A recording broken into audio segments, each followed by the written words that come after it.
You are listening to SPN, the Sports Podcasting Network.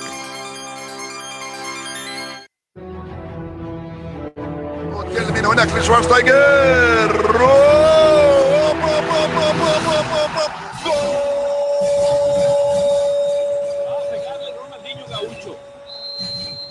Ya lo hace, pierna derecha, directo al arco, golazo, golazo, golazo,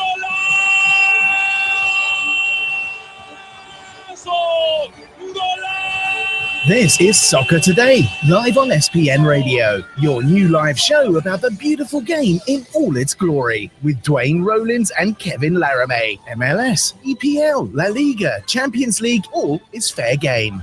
Powered by the Sports Podcasting Network. Visit us at sportspodcastingnetwork.com. Welcome back, people. It's Duane Rollins here. Soccer Today. We had a little bit of a break last week before we geared up for a big week in store, which is going to be our preview week. But before we get into any and all that, Kevin Laramee joins me as always from Montreal. What were you doing 17 years ago today, Kevin? I was probably listening to the radio to something very similar to probably actually this right now in the background.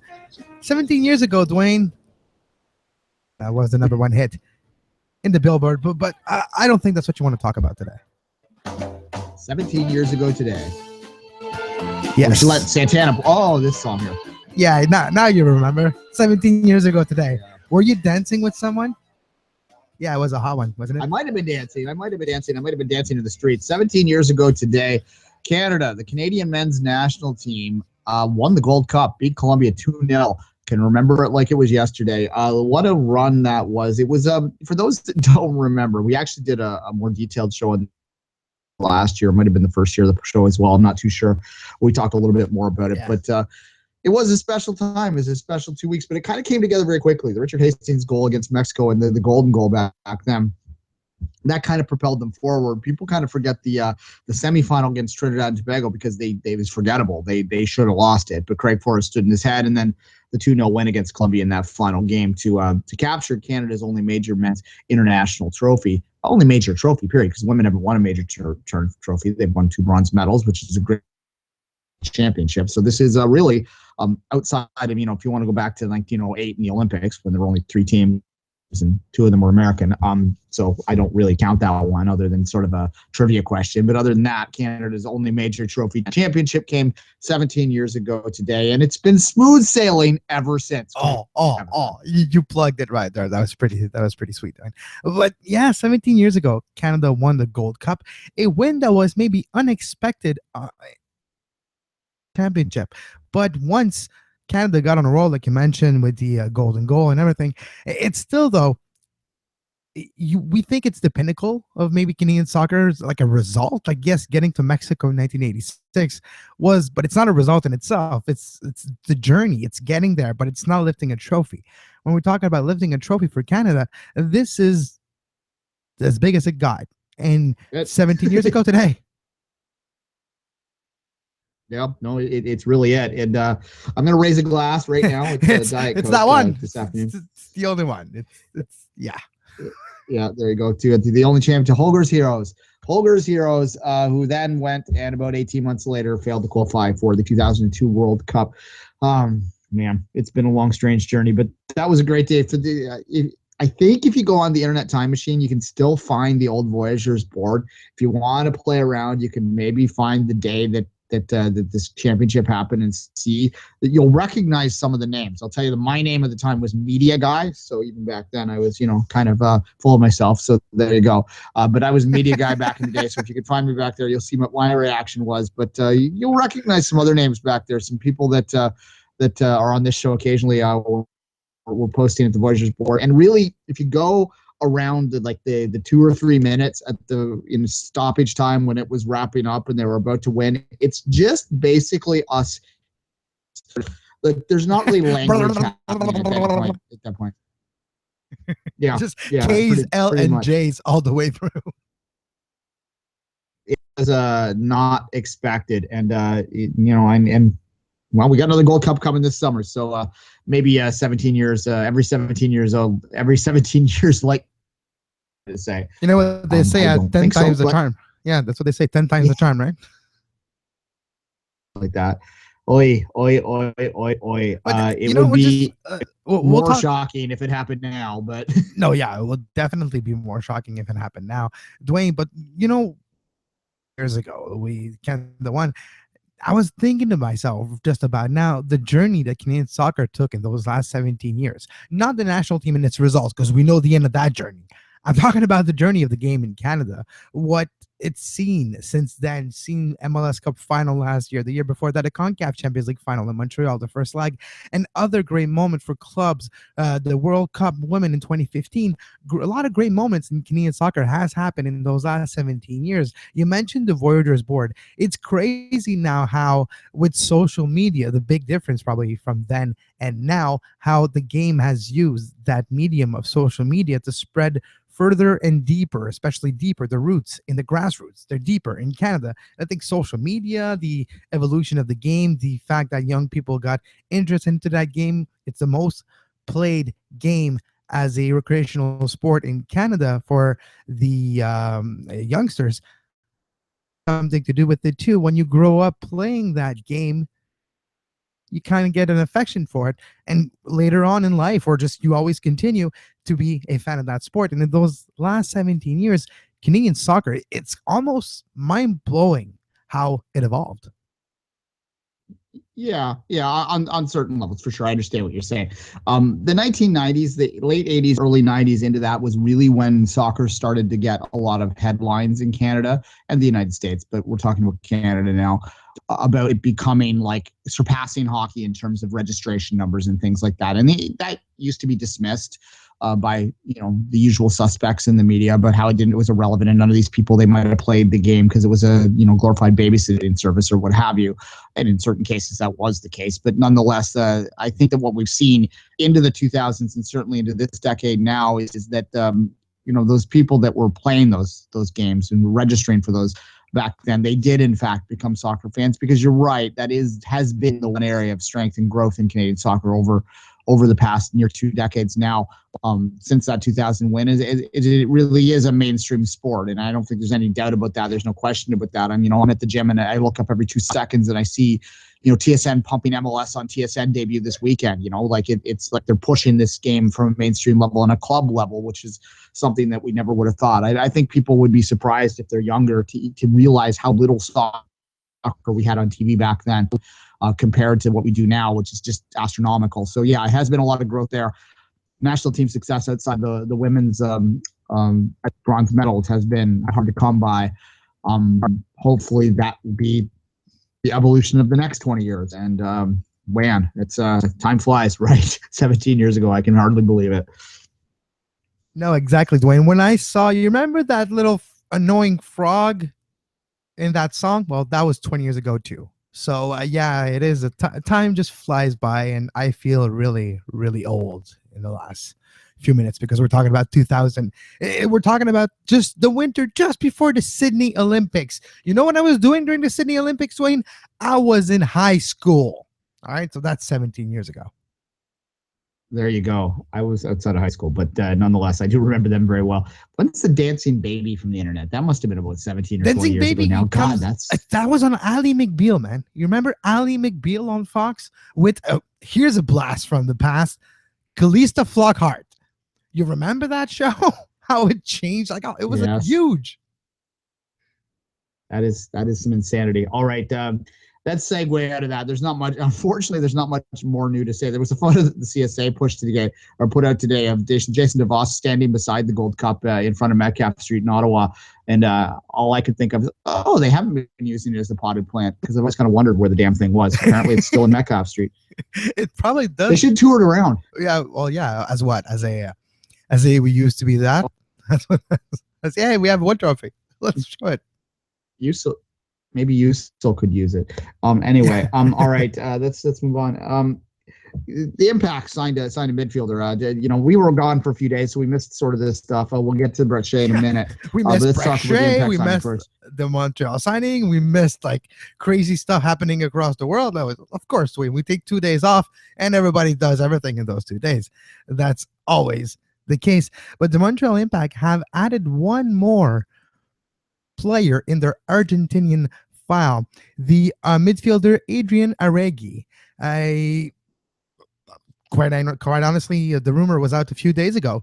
It was announced by his former club maybe 2 weeks ago that they were already in talk with the Montreal Impact, trying to meet a transfer fee for. He is from Club Atletico Temperley that he was from in Argentina, and they were Montreal was finding a way to get one more international spot to make him from the roster. It was done with the trade to DC United a few days ago. Once they have that, they could announce it. And after the announcement, he's obviously present in Tampa Bay earlier this week for training. So Adrian Arregui, a midfielder that comes with some maybe attack-minded play that could be helpful if you're looking about maybe using him at a 10 position. We'll see how Arregui comes and gets acquainted with Montreal Impact really quickly, because the season starts this Saturday for Montreal, playing at 10 p.m. Eastern versus San Jose Earthquakes, the Quakes, in Santa Clara at Avaya Stadium. But for the Montreal Impact, this is another midfielder. So the midfield, apologies. Oh, wow. That was fun. Editing later. But, this is what interests me now, Duane. The midfield. It's kind of crazy the amount of players in the midfield trying to make that puzzle fit together. And that is not something that is going to be quite easy. You do have a few pieces that make sense. Nacho Piatti left midfield. You do have, in my opinion, Arturo or Romero going to battle for that right midfield spot. Leaves a central midfield spot. Is it Adrian Tuguet? Is it going to be another new player? Maybe Balou comes out of nowhere and gets some playing minutes late in some games. And then for those other spots in the midfield, you do have Patrice Bernier, Marco Donadel, and Hernan Bernardello fighting for those playing minutes. So those are the issues. Not the issues. The questioning with this signing is, I'm interested to see how that puzzle fits together, hopefully for the best, and we'll see that on Saturday. And we're going to see it soon enough. As I said, this is going to be preview week here on Soccer Today and the Sports Podcasting Network. Roughly speaking, you're still scheduling some stuff. We're going to have a focused interview on the Canadian team specifically. In addition to Kevin and I talking about it, we're going to have probably 4 different experts talking about the Western and Eastern Conference. We're going to split it up so that not everyone's sort of having the burden of doing the whole thing. So we get some different voices in there. That's how we're going to play this out. We'll end the whole week with well, I'm working on maybe getting a fantasy interview in there. That's an area that we have a fantasy show on this network, but ourselves on Soccer Today have not really delved into the fantasy world. It's not my forte, but maybe we'll see. We'll get something for that this year. Working on that. And Kevin and I, of course, will end with our predictions on Friday. Today, we have a Minnesota United guest on a little bit later on at the bottom of the hour to talk about Minnesota. We had an Atlanta guest on yesterday. We're going to wrap it up with some expansion team predictions, Kevin and I, today. And that's how the rest of this week's going to go. Brett Shea, that one we didn't really see coming, although it is an area of need for the Whitecaps. They send Jules Barnes the other way. A little strange for them to get rid of forward depth, but nonetheless. Exactly. For me, what is right? My thoughts, Duane, what's weird for me is Orlando side of it. The Giles Barnes experiment for Vancouver clearly did not work. He was clearly not the right piece for that team at that time, and the two never really had that chemistry. When I say the two, is Giles Barnes and the Whitecaps. And now for Orlando, getting rid of one of their stars, getting rid of Brett Shea, U.S. men's national team, on the fringe now maybe, but U.S. men's national team player, and a up-and-coming, very talented player that could become one of the best player in MLS in the next few years, especially if you look at what he can do on the flanks as a left back, or if you can even use him on the left midfield position too. So for Brett Shea now being traded from Orlando to Vancouver, it's a trade that I feel Vancouver won. I'm just questioning what is Orlando's plan. Yeah, we got Kaká, we got a new stadium, come and see me. But I'm actually considering the thought of where are those goals going to come from? Kyle Aaron and Kaka can't do everything by themselves. Molino gone. Now Breck Shea gone. Where is that breakthrough? Where is those connections, those passes, that movement going forward? Where is all going to come from? And that's the questioning that I'm asking myself. And that is the feeling amongst diehard Orlando supporters. It's exactly what I said. They're all expecting, oh yeah, you're giving us a lot of smoke and mirrors. But when we're looking at the rosters, we're actually quite worried. Yeah, look, Orlando, to me, is a team that's kind of spinning its wheels since the expansion year. Jason Kreis came in, of course, and he's trying to put his own stamp on it. We'll see how it goes, but certainly the Barnes is not an inspiring acquisition for them. He had a good spell with Houston, but has never really replicated that. He will forever, however, be known as the guy that kind of put the final nail in the bloody big deal with Brace there against Toronto in the game that Defoe came back and missed the penalty. And so that's a fun thing that Toronto fans can remember him for. But other than that and that spell that year for Houston, not exactly a guy that you want to rely on beyond more than secondary scoring. He's kind of your backup forward. That's how I look at him, and I don't think he's an answer to anything. Shea's an interesting character in the sense that I don't think he's anywhere close to where we thought he might be in his Dallas days when he came up as a young prospect there. Bounced around a little bit, went to Europe, came back, never really found his footing back here, sort of reinvented himself as a fullback, which is, I suspect, where he'll be used in Vancouver. Expected to make his debut in the CCL leg there. Kevin, we watched Vancouver get a good road result, although they looked like terrible on the second half, but they did get the points. I asked the Vancouver listeners that will follow me that day whether they were half full or half empty following that, and the majority did say they were half full. They were more worried about the bottom line rather than how they looked doing it. They didn't look very good, but doesn't matter in cup tie football. You just got to get the job done. So the Whitecaps do have the advantage in that second leg. Okay, now in hindsight, Duane, when we look at the offseason of Vancouver, you remember what we used to say? Remember what we've been saying for about 2 years now? Vancouver needs to get their checkbooks out and sign some players and names and MLS proven maybe players to get to this team and get it to another level. Well, guess what? In the last 2 weeks, Vancouver got Freddie Monchero and Breck Shea. Did those two names fit the profile of what we'll be talking about? Yeah, real quickly before we take a quick break and come back, and we'll wrap up with sort of reviewing a couple other news items that happened during our time away and maybe talk a little bit about Manchester United. I'll bite the bullet, guys. Don't worry. They are names, you're right, but are they the right names? That's the question. They're kind of that, and we'll talk about this when we have the Minnesota guest on as well, in terms of that idea of, do you have to break the bank to get the right kind of impact player? And I know Minnesota's philosophy, and we've talked about this a lot through these off seasons, or this off season, is that they think that they don't need to break the bank, that they can get those sort of TAM level players in. Breck Shea's not coming as a TAM player; he's coming even lower than that. But certainly the name in the past would be there. And Montero is a TAM player, is a player that's going to come in at that low DP level.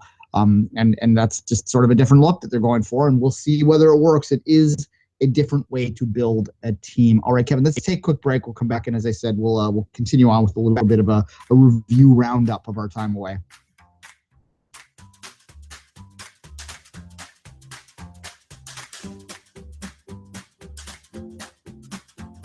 You are listening to Soccer Today, live on SPN Radio.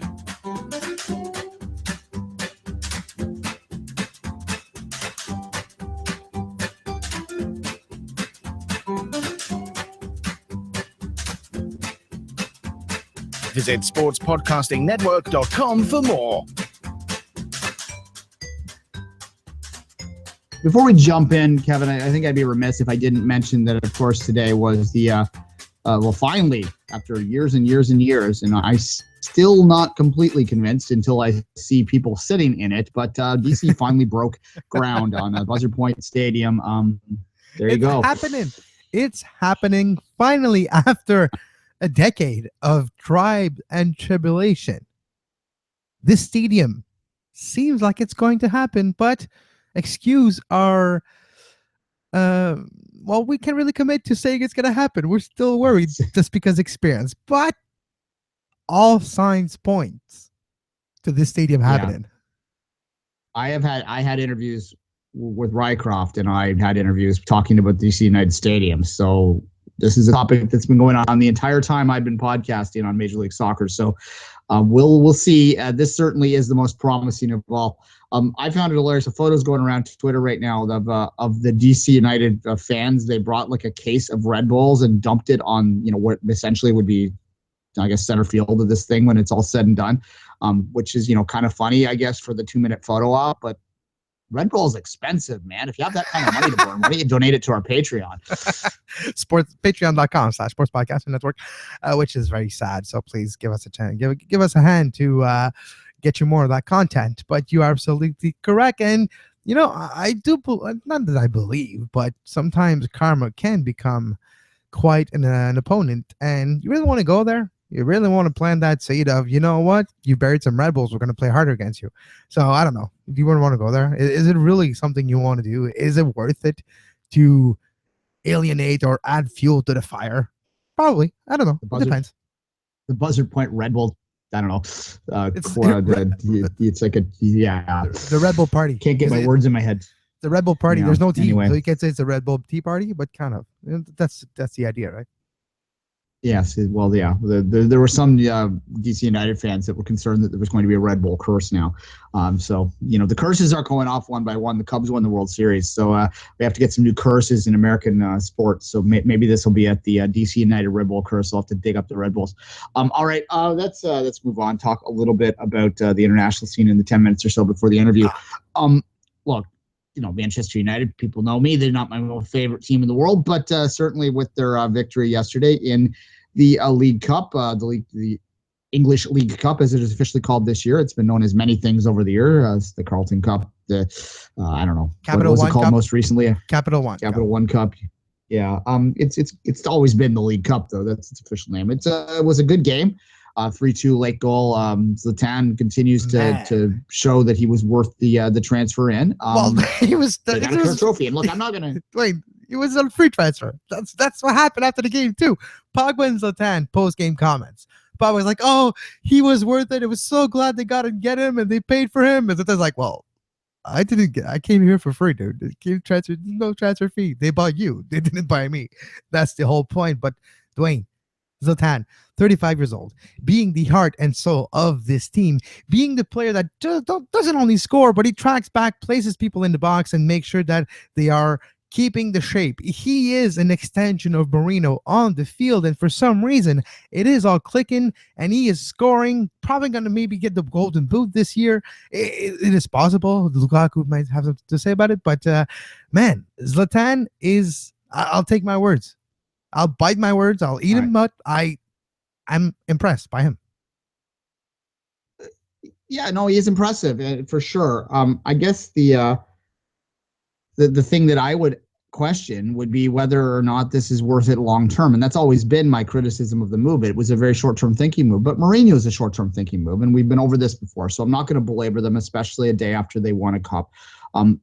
I am not a person that dismisses the value of the League Cup. I do think that it is the least important of the titles you can win in England, obviously, but it still is a title that you can win in England, and they won it. It is the first one. There is a lot of good reasons that managers go out and try and win the thing. There's a reason that the club that I support tends to take that competition seriously, because it's a way to jumpstart your season. It's a way to jumpstart a career as a manager. And for Mourinho, his record speaks for himself. Winning major trophies, he stands alone in that regard. And this is the first one that really, well, it's not the first one in a while. He won a title a couple years ago, but in the Premier League with Chelsea. But it is the first since sort of that little blip that has sort of followed him around since last year with Dr. Eve and all that sort of stuff. So that this maybe is an incident where he can move forward on that. United fans will have to answer for themselves whether they believe, signing a 35-year-old for a short-term Band-Aid is worth it if it gets them, a couple League Cups or maybe a Europa League title or something like that. Not really the stuff that United chased in the past, but certainly it's still a trophy. I'm sure Southampton would have enjoyed to win it, but here we are. And it did have something good for me. It meant that I didn't have to deal with the Manchester Derby yesterday.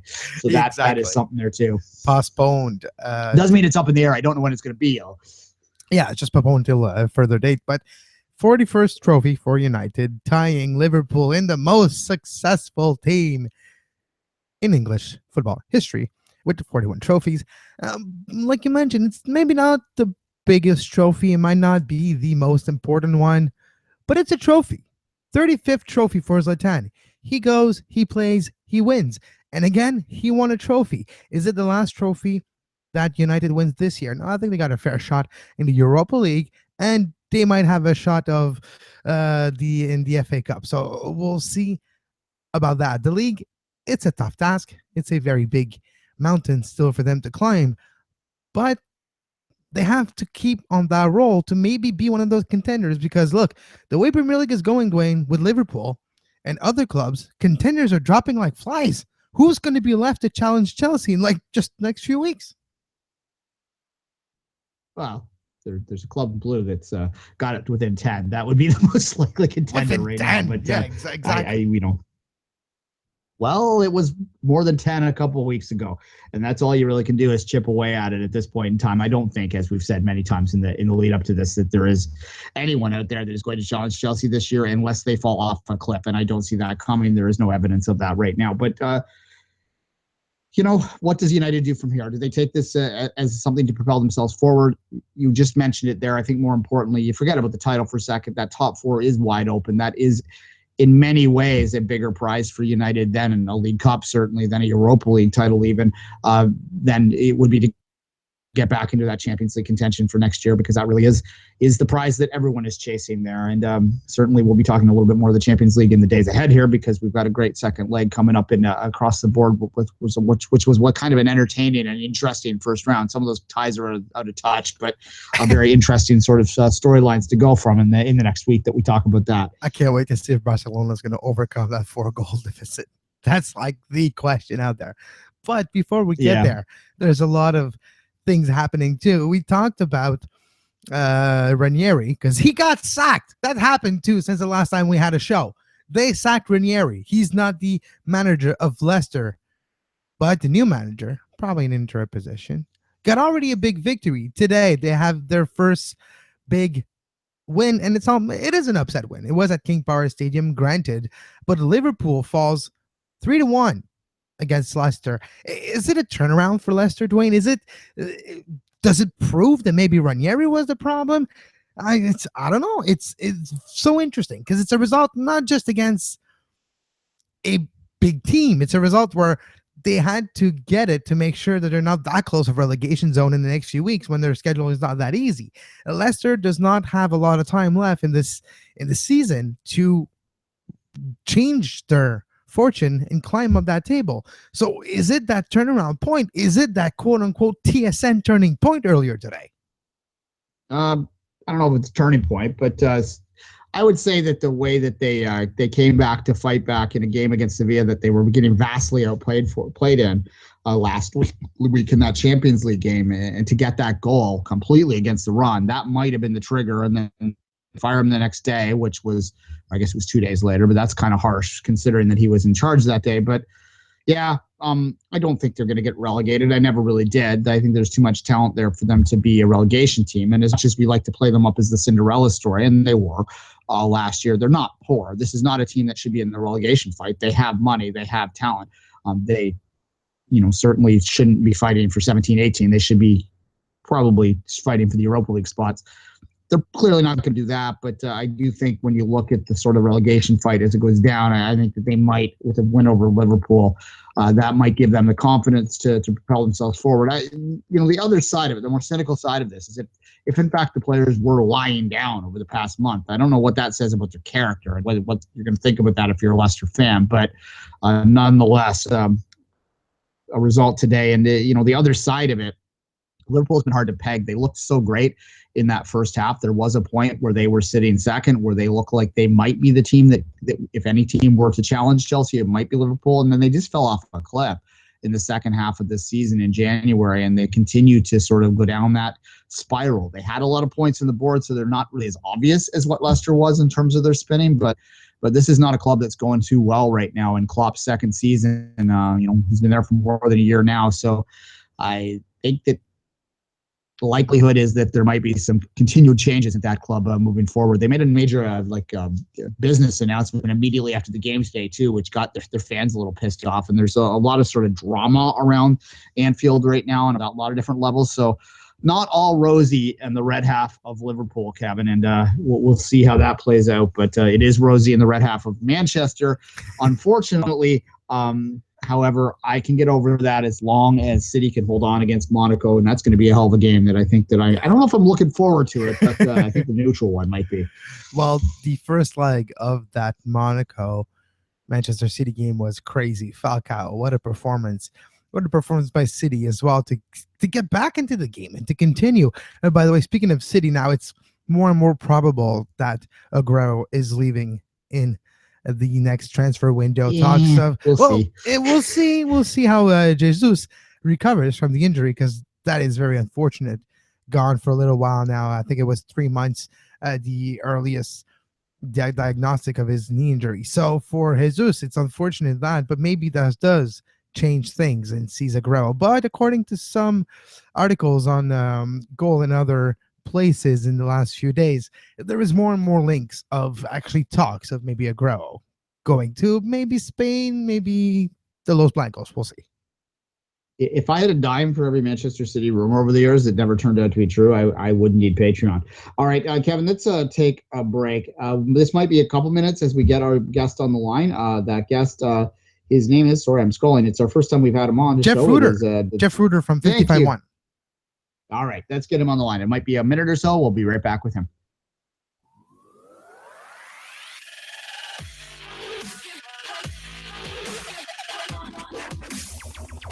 You're listening to Soccer Today on SPN Radio. You can find the on-demand version of this very show on iTunes, Stitcher, FeedBurner, Podbay Player, Podbean, anywhere you get your podcasts under the Sports Podcasting Network feed.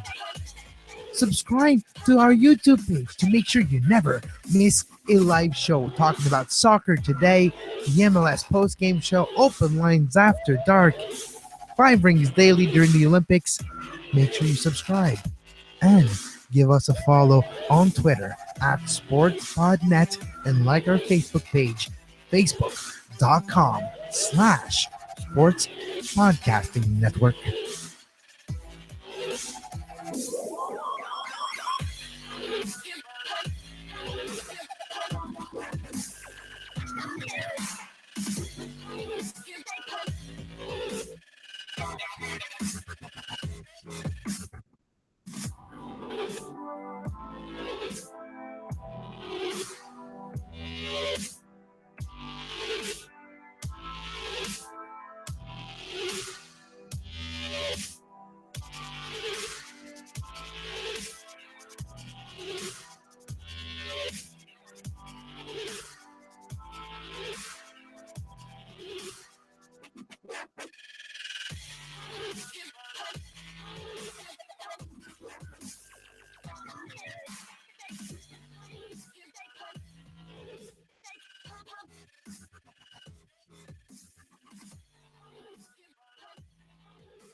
You are listening to SPN Radio, powered by the Sports Podcasting Network. Visit sportspodcastingnetwork.com for more.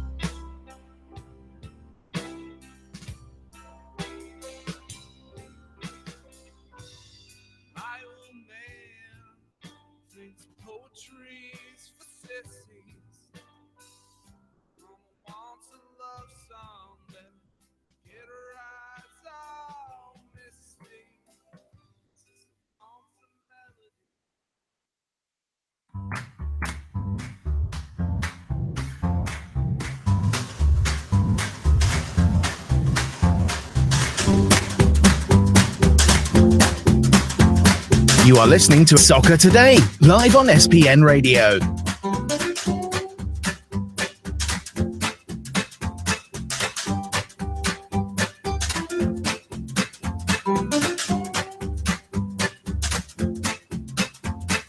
Visit sportspodcastingnetwork.com for more.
You're listening to Soccer Today on SPN Radio. You can find the on-demand version of this very show on iTunes, Stitcher, FeedBurner, Podbay Player, Podbean, anywhere you get your podcasts under the Sports Podcasting Network feed. Subscribe to our YouTube page to make sure you never miss a live show talking about soccer today, the MLS postgame show, open lines after dark, 5 rings daily during the Olympics. Make sure you subscribe and give us a follow on Twitter at SportsPodNet and like our Facebook page, facebook.com/Sports Podcasting Network.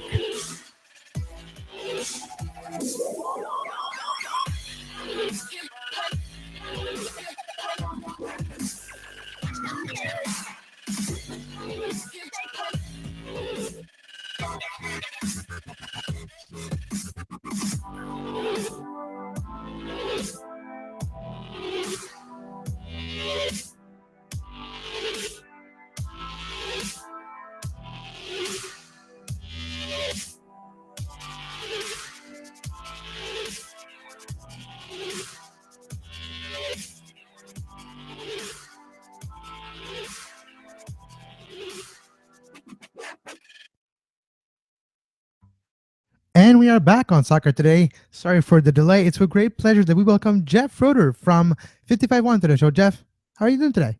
Doing well, guys. Sorry about the slight delay in that, but glad we were able to get this all worked out. Exactly. That's why I have bumper music.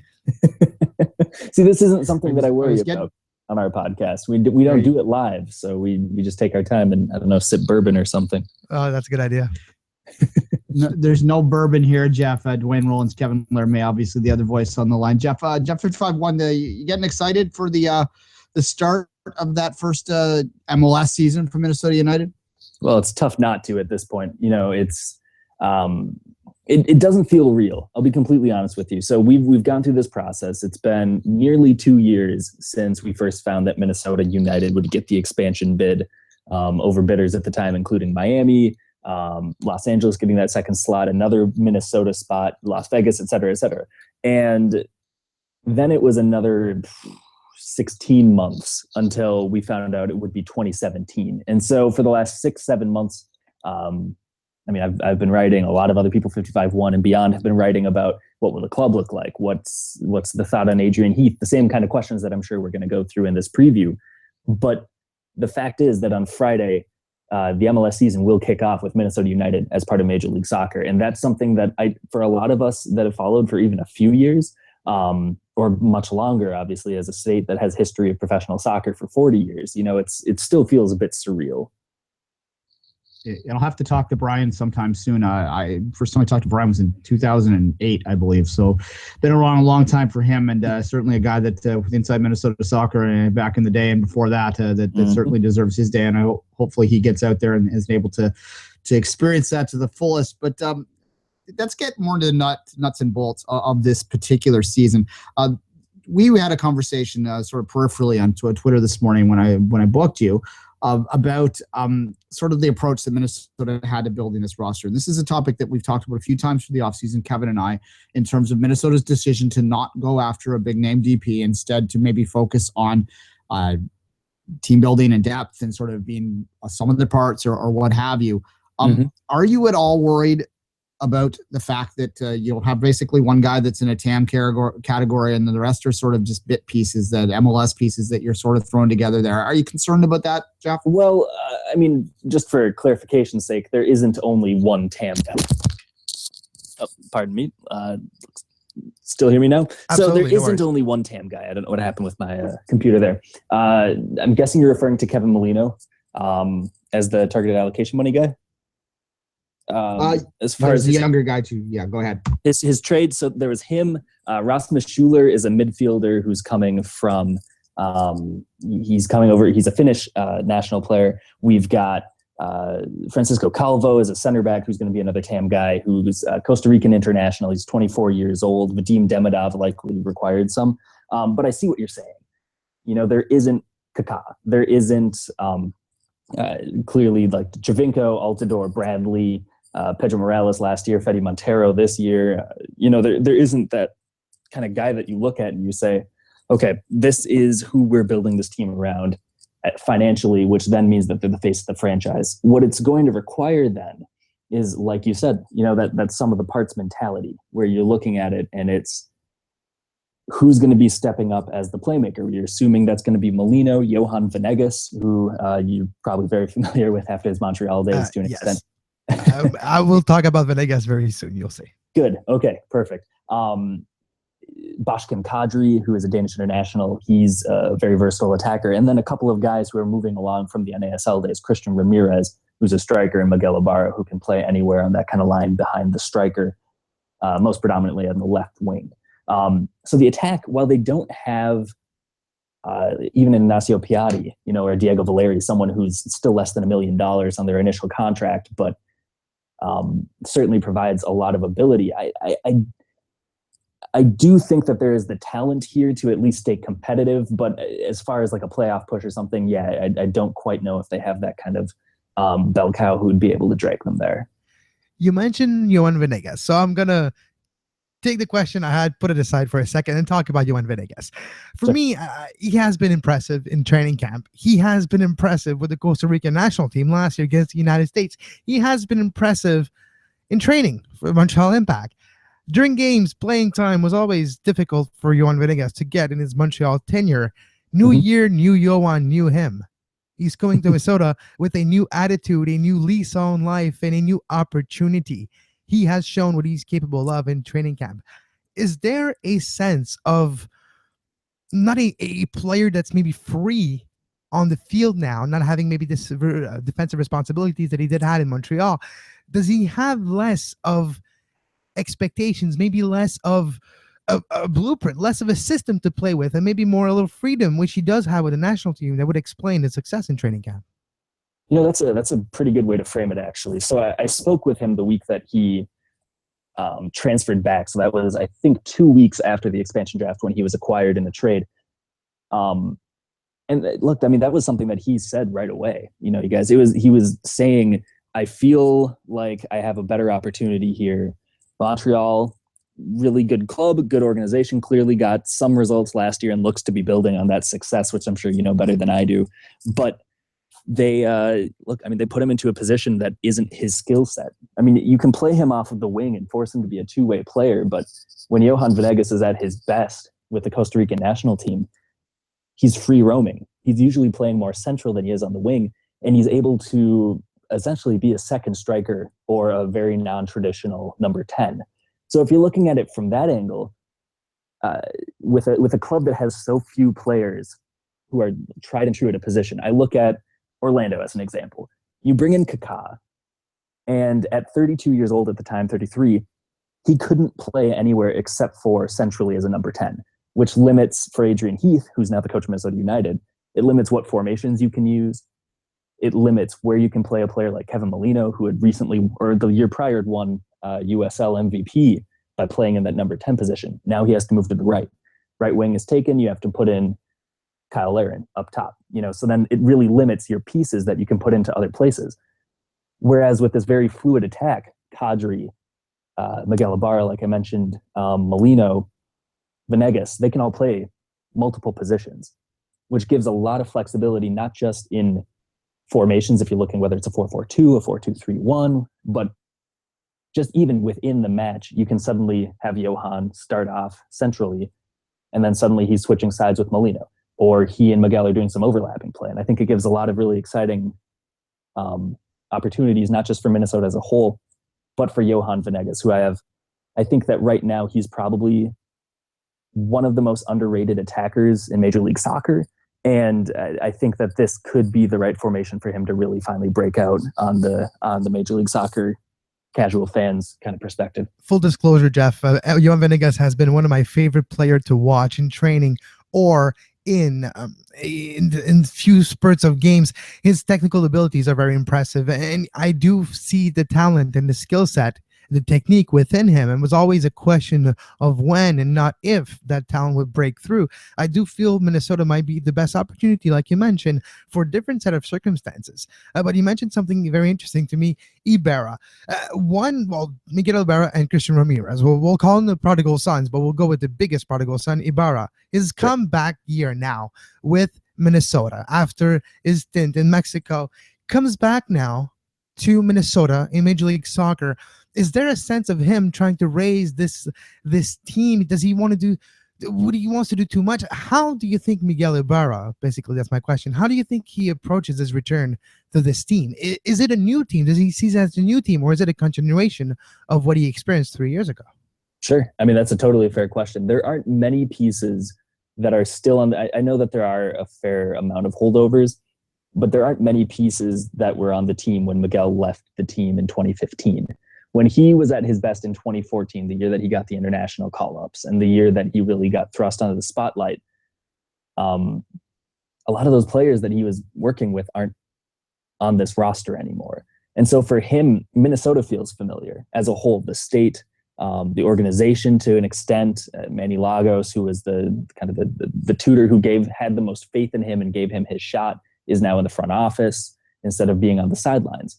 And so there's a lot that is unique about this. I think Miguel comes back a little bit humbled because he didn't have the success at Club Leon that he certainly would have expected. He had 3 or 4 different coaches during his time in Club Leon, and each one saw him as a different type of player. He's someone who, again, is probably at his best on the left wing, but 2 coaches ago, they were putting him in as a target forward, and he's probably 5'7". And then the coach after that started playing him at left back, which is something that he had never done in his career before. So now he's back into a situation he's comfortable with, playing with a player that he's played alongside since their youth days, in Christian Ramirez. And so they're referred to as Batman and Superman by the fans. But they fight each other. Batman and Superman fight each other. But the thing is, neither of them is a good actor? Okay, that's something different. Sorry. Well, neither of them is necessarily unimportant enough to be a Robin. There isn't a true kind of second banana among the two of them. So they've just got to be kind of 2 larger-than-life dudes themselves. Miguel isn't going to be the type of guy, though, whose success is measured in a box score.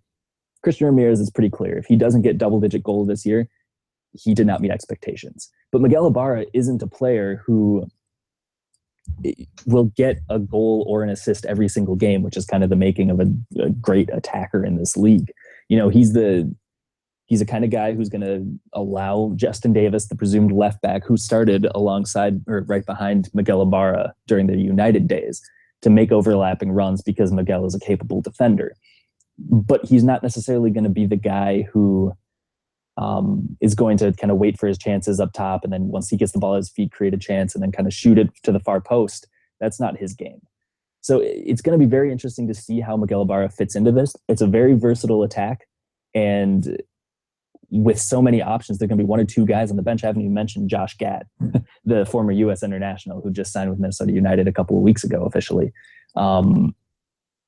There's going to be more players than there are places on the field. And so it'll be interesting to see if, is he feeling pressure if Miguel isn't getting goals and assists, which isn't necessarily his forte? Can he still keep him in the lineup with all of these other attackers on the bench? All right, Jeff, with apologies for my next question, how sick are you as a Minnesota United fan of hearing about Atlanta United and how great they built that team? It's funny because this is you also still asking me about Atlanta United, forcing me to talk about it, even though you're trying to be like, I would never ask you, so tell me how it feels not to be asked. So no, fine. Let's do the Atlanta United thing. Let's keep up with the Kenwyn Joneses. So we've entered what I would like to believe is the last week of the comparisons, but I know that that's far from the case. We saw it with Orlando City and New York City, didn't we? It's impossible not to look at the two expansions. Where it's difficult is that Atlanta wants to walk in and become Seattle. I think that that's probably the closest parallel I could find. They know that they're not quite the same type of market as a New York or a Los Angeles. And there's another Los Angeles team that's coming in next year who's already bringing in bigger players. So I think they're looking at it and saying, we want a Freddie Montero. Maybe our Freddie Montero will be Miguel Almiron. And Almiron was already a little further developed, albeit at a different position than Montero was at his time that he joined Seattle. So they're at very different spots. Arthur Blank wants to run a club that's going to win a title after he was so close to winning a title with his other professional club, and then had it kind of stolen at the last minute by the Patriots, or so it's been explained to me. I don't really follow the NFL. So I would imagine then that as an owner, to be opening up a new building with these two clubs as your cornerstones, you want one of them to win a title as soon as possible. And so I think he's putting as much capital into Atlanta to really win that. You look at the roster and it's incredibly impressive. There's no other way to look at it from just an MLS neutral, if you were, than being excited. Because I think it's an organization that shows that, yes, expansion clubs, they can try to join bidding wars with the big boys. That's very different than what Minnesota is doing. And I don't necessarily think that means that Minnesota is failing. Because I think if Atlanta is trying to be Seattle, which will have a little more, they'll make the playoffs more consistently at the beginning. I don't think Atlanta will make the playoffs this season. I think they're going to get 7th or 8th in the East, but they'll certainly be closer than Minnesota will be in the West right away. However, I think Minnesota is probably closer to when Sporting Kansas City was rebranded after the Wiz, or when the Portland Timbers joined. It wasn't pretty right away, but they built a core. They found the guys that they thought were important, the Charas, the Nagbys, eventually Valeri, and then they held on to them at whatever it took. And eventually, guys, Portland won a title before Seattle, and Portland also joined the league afterwards. So I think it's a blueprint that actually can work.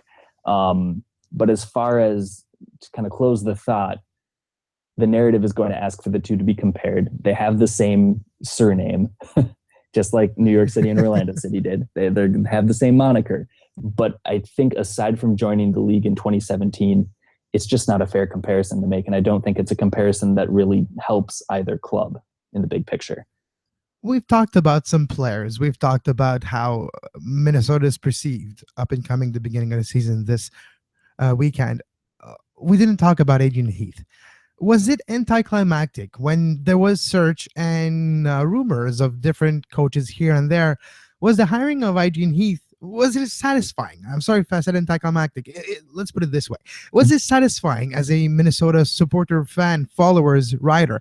Was it satisfying? A coach that just got fired a few months ago from an expansion club that was 1.5 year deep. He had the experience of bringing the club from a lower level to a big level. Was it satisfying as a hire? Sure. Well, full disclosure, 48 hours before Heath was announced, I was told that the head coach would be Gio Savarese, and that Gio was flying. Oh, that's big.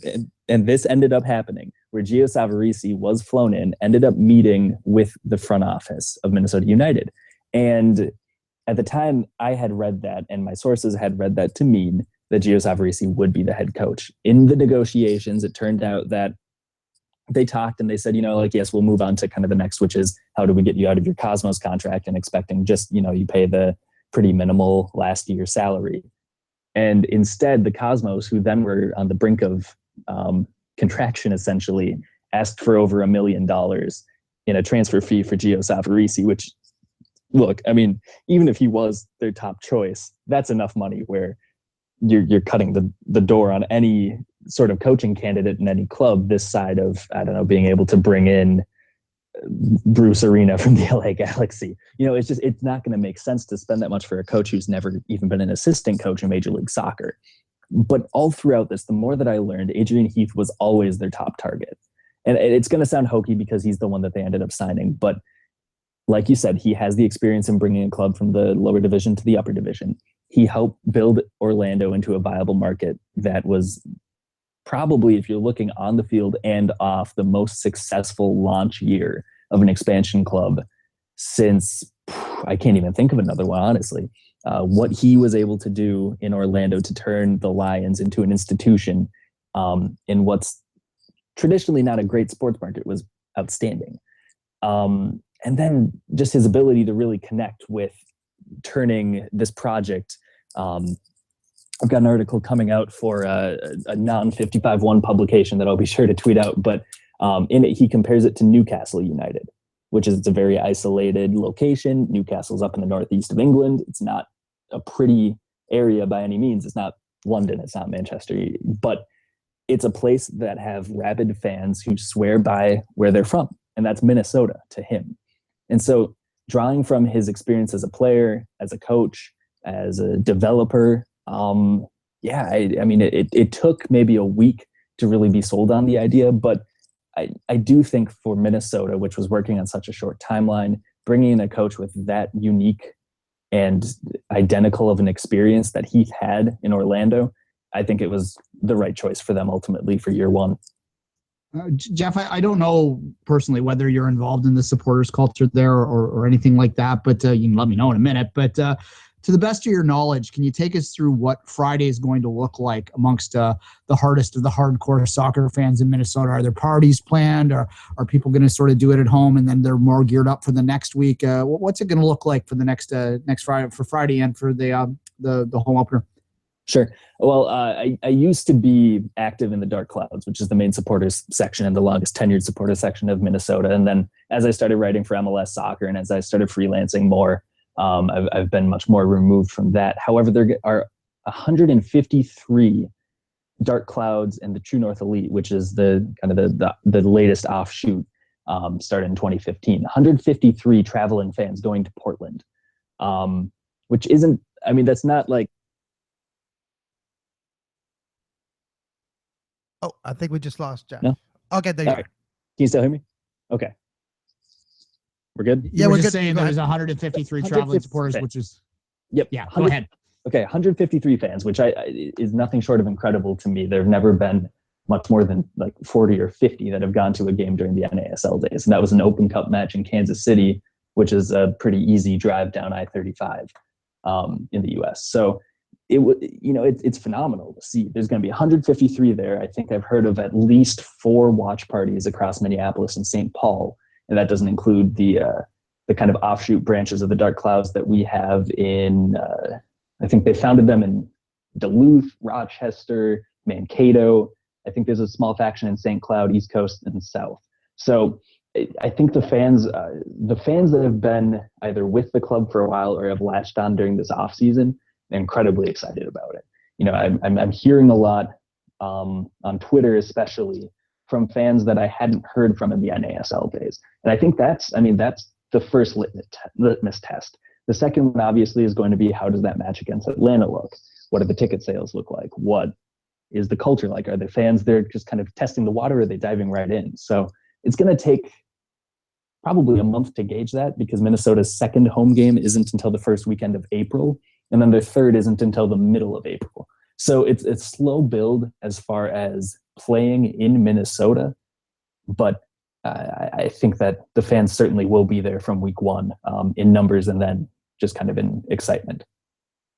All right, Jeff, before we wrap, I always give our guests a chance to promote anything that they're involved in. We know 55-1, but you mentioned another article coming out.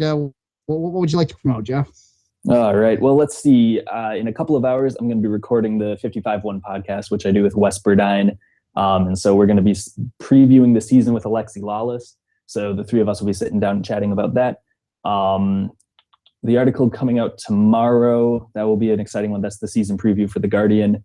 We've got MLS Soccer We've got a whole week of content that Wes and I are doing for MLS Soccer, along with Andrew Wiebe, who was in town a couple of weeks ago. So with Minnesota being one of the two new kids on the block, and certainly the lesser of the two commodities between Atlanta and Minnesota, I think that there's a lot of stuff coming up this week that's definitely worth checking out. All right, we appreciate your time. 55-1's always a good read. You're always good to us with your time. All the guests, I think I've almost hit all of you by now, but I think we had the trifecta down. I think we had Wes on, we had Brian a few times, and Jeff. We have more than a trifecta now. The 55-1 trifecta. We've had Alex too. So there you go. All right, appreciate your time, Jeff, and hopefully we'll talk down the line. All right, sounds good, guys. Thanks for having me.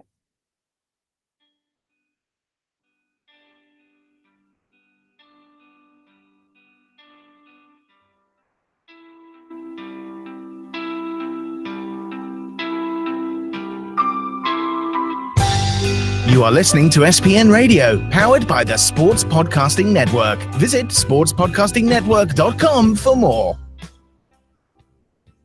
And welcome back, and thanks again for Jeff for taking some time.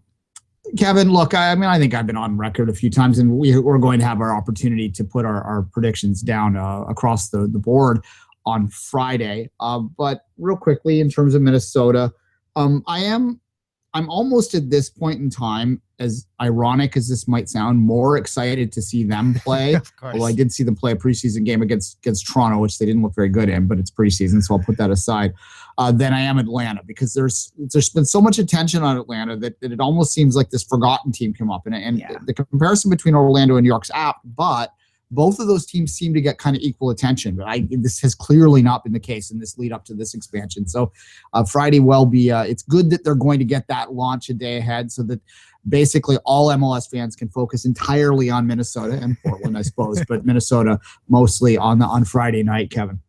Yeah, it's going to be interesting. I do feel, though, that it's going to be probably a tough few months. Probably more than a few months. We'll see if the entire season. But because of the difficulty of that project and a lot of different pieces, will it gel quickly? And that's always the question for expansion team heading into their first match and first few months of existence. I do feel it's going to be difficult, though. Maybe they'll be rectified. Maybe they will be putting wins and results together until the end of the season. But the difficult beginning of season that I anticipate will spell doom, at least. If doom is not making the playoff, that's what will happen with Minnesota. Will it be 6th? Will it be 7th or 10th? That's the other question. I do feel 8th was probably where I put them, depending on injuries and the intangibles. But if things are like they are now on paper, that's where I believe they will end up. The over-under is 19.5 points in my mind with them, and that's going to not make Minnesota United fans happy to hear. But as these expansion teams, and it's only going to get harder for expansion teams that don't have the bankroll that Atlanta had moving forward, as this league matures, as this league requires 3 DPs for championship contending teams. I think that any team that comes in sort of with the challenges that Minnesota had is going to sort of be at that, maybe 20 points is a bit low. Let's say 24.5. So if they could get 25 points in this season, I think that they could consider that a success. If they're in the teens, which, a couple years ago, that would have been considered, terrible. But I think based on the maturity of this league, I don't think it's that unrealistic to think that they're going to be struggling, that they're going to go through some long stretches where it's going to be, wins are going to be few and far between. But, especially in the summer when that depth sort of kicks in, because that's Atlanta's problem too, is they don't have a lot of depth. Yeah. And once the season hits the hot days of summer, it's going to be challenging for both these teams, but especially for Minnesota that doesn't have the high-powered firepower to overcome the depth issues. Hopefully they get that famous win on the road quickly so they can move on and actually enjoy the season. If you have that big non-achievement upon you where you didn't win on the road, it's a big monkey on your shoulders throughout the season. So if they can get that win, maybe not in the opening match, but maybe a few weeks down the road, and they get that first result on the road, it is important. I remember when Montreal went like more than a year without winning on the road, how heavy and how deflating it was every time the team used to take the plane to go play somewhere else. Well, it kills the momentum in the fan base too, because Yeah, look, we're going on the road, we're losing again. Well, yeah, away viewing's become a big part of developing the culture around a team in the early days, especially. And if you have, like, what desire do you have to go spend money at a pub and hang out with people other than just the social aspect of it if you know that it's just going to be a disaster? And that was the TFC experience from forever, basically, until recent years. So that's a challenge there for sure, Kevin. And just to finish on the TFC front, if Minnesota happens to go, let's just say for the sake of argument that they're shut out in their first 4 games, there's going to be viewing parties in Toronto for that 5th game to see if they can get into that 25th minute to take that record away from TFC. 5 games, almost 5 games without scoring in TFC's expansion year. It can be bleak sometimes, but we'll see. I say Ewan Venegas scores on Friday. I'm going to guess that TFC's record is safe for many years before. I anticipate that the 824-minute record will fall before their longest streak to launch a franchise record, which may last forever. And that will, I'm sure, make many Impact fans that are listening today happy to know. All right, Kevin, this has been a long show. A little bit of, it wasn't technical issues. We just had trouble getting them on the line in the middle of the show, so we've gone long, but we'll wrap it up now. But we're back daily for the rest of the week. Eastern Conference preview coming down the pipe tomorrow. Till that time, Kevin, as always, I'll let you say goodbye. 7 p.m. tomorrow, and then we'll be back earlier in the morning the rest of the week. But tomorrow, 7 p.m. on sportspodcastnetwork.com. You can follow Duane on Twitter at 24th Minute, myself at Kev Laramee, and you can follow our guest, Jeff Rueter, on Twitter at Jeff Rueter. And until tomorrow, well, have a great soccer. You were listening to SPN, the Sports Podcasting Network. Visit us, sportspodcastingnetwork.com.